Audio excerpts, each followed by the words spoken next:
कांदा भजी बनवण्यासाठी इथे आपण हुबा पातळ असा कांदा चिरून घेतला आहे।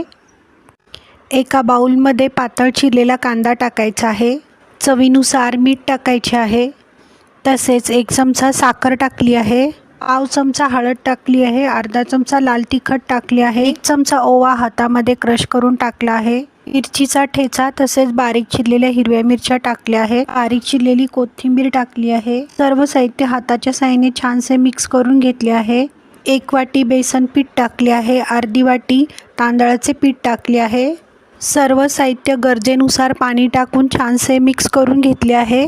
इथे तुम्ही पाहू शकता कांदा भजीचे पीठ छानसे मळून झाले आहे। कांदा भजीच्या पिठामध्ये अर्धा चमचा सोडा किंवा कढईमध्ये तापवलेले 2 चमचे तेल टाकले तरी ही भजी खूप छान बनते।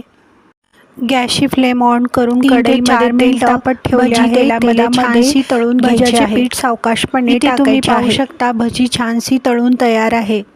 खाण्यासाठी तयार आहे कांदा भजी। व्हिडिओ आवडल्यास व्हिडिओला लाईक शेअर सबस्क्राईब जरूर करा। धन्यवाद।